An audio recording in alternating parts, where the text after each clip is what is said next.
So I want to make a point about the environment, which I'd like to think is kind of original and insightful and creative, but as I reflect more upon where it came from, it probably just bubbled up in my subconscious, which plagiarized it from a wide array of science fiction, television programming, and literature, and mainstream apocalyptic Hollywood movies, which all make kind of the same point, or not all of them, but you can find this point in a lot of the movies, although it's not the main plot because that's not what gets people to buy the tickets. But if you see movies like I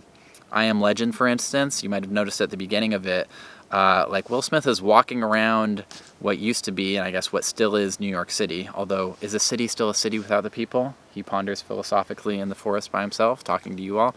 I don't know. He walks around what used to be populated by tons of people, and it's been, I don't know, a few years since they all died off from the virus, not COVID, but something even worse. And as a result of that, the vegetation is regrown, and there's like trees and saplings throughout the city. And at the start of the movie, he's hunting a deer, but he isn't able to shoot it because a mountain lion predates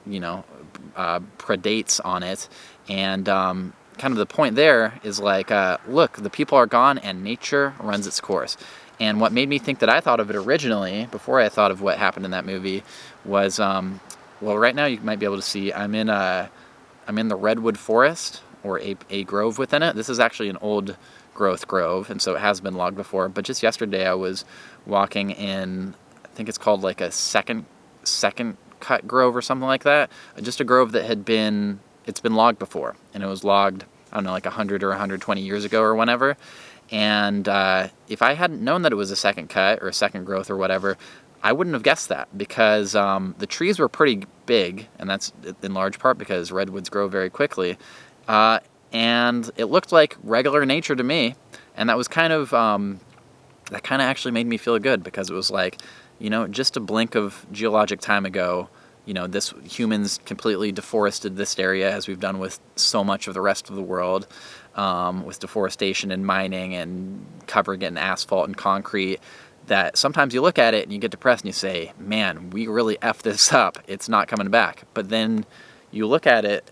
some more 100 years later, and the redwoods are all back, and it's kind of a good feeling. But I guess that brings me to the first of kind of two major points for this video. And the first point is kind of depressing, but it's also optimistic in another sense. And the point is that it's one that everybody, I'm sure, has thought of, but it's just that, like, if you zoom in too much, especially on environmental issues, or kind of like the general trajectory of humanity, and whether this is a stable way that we interact with the world, and whether the system of nation states and corporations trying to maximize profits, and the way that our governments interact, and the way that the nuclear arsenals are on hair trigger alert, and whether that's like going to work for year after year, decade after decade, century after century, in a way that would be required if we're going to actually like make this work in the long term, given that we have, I think, hundreds of millions of years until the sun explodes and destroys the earth. I think the answer is probably no. And if you accept that, then that means that in the not too distant future, geologically speaking, and potentially in the very near future, some real bad stuff could happen. Maybe a nuclear winter, maybe climate change leading to sea level rise, leading to, I think, about 50% of the world population lives near the sea, which means that there would be mass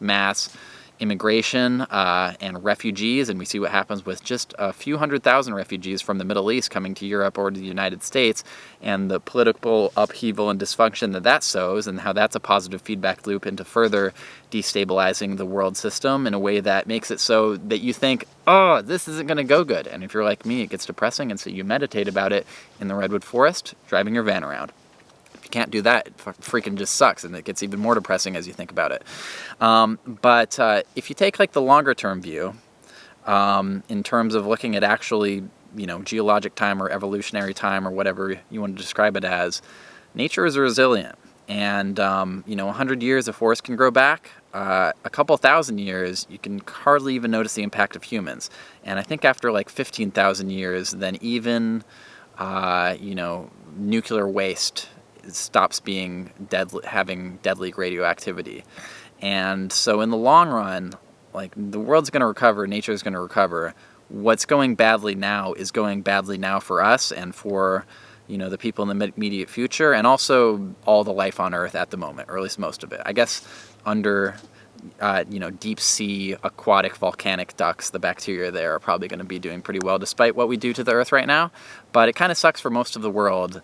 the trajectory that we're on, especially environmentally. But I think that's intimately intertwined with the way that our political systems is set up and the values that we have in terms of maximizing profit and the like. But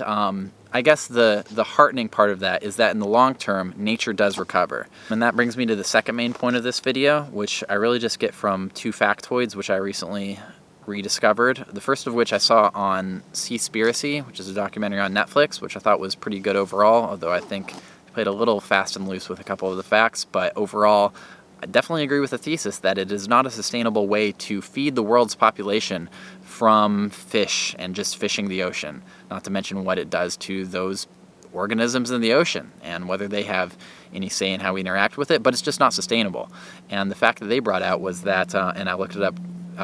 subsequently and found it to be true, is that after the Gulf oil spill in, whenever that was, 2010, which was like the biggest oil spill in the history of the world, and it was a disaster, and everybody thought it was a disaster, and which kind of goes to show that like people have a deep appreciation for the environment and don't want it to all be effed up as it has been, in that so many people were sympathetic to or thought that it was horrible that this happened. Well, when that happened, some of the fisheries like closed down or they stopped fishing in certain areas of the Gulf for a period of time as they were cleaning up the oil. And as a result of that, the fish populations actually recovered during that. So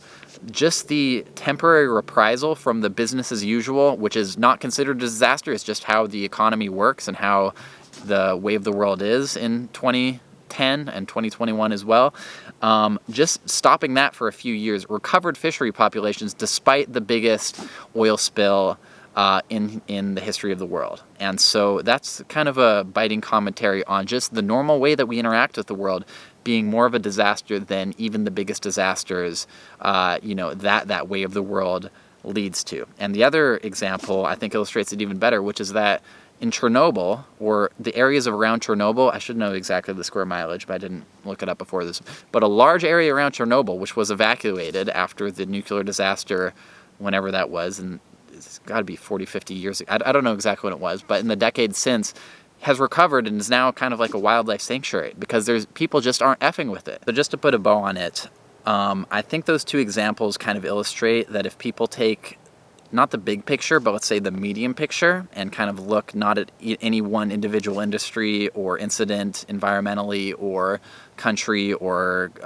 practice that a certain company is doing or whatever it is. If they take like the bigger picture view, but not the biggest picture view, but like look at the bigger picture,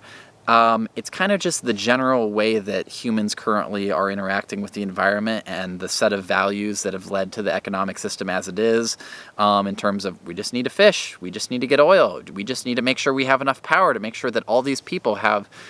tons of lights for their giant houses that they fill with all the products that they spend all day working to achieve because that's the highest value within society. I think when we take that bigger picture view, it becomes clear that it's not individual industries or incidents that are the problem. It's kind of like all of it. So that's depressing. But then if we take the even bigger picture view and we look at the recovered redwood forests and we look at how the world is likely to be in just, a few thousand years or 10,000 years or 100,000 years, 1,000,000 years, we've got quite a few million years left here on Earth. I wish I would have looked it up before I had done this, but I think it's hundreds of millions. And so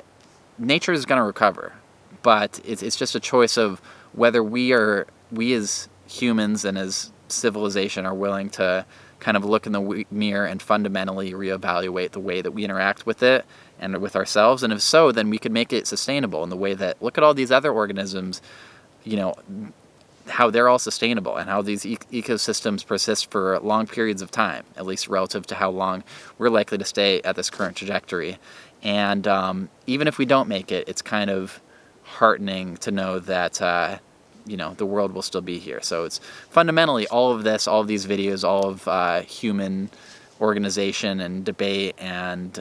political commentary and what have you, it's kind of just about us right now and then also the other creatures here right now, but it's not as much about the long-term sustainability of the earth. And so if people get depressed about, it sucks that we're going to destroy the entire earth, yeah, maybe we are, but it will be back. And so don't be depressed about that. Let's just try to do it for the people and the things that are here in the present and in the near future. So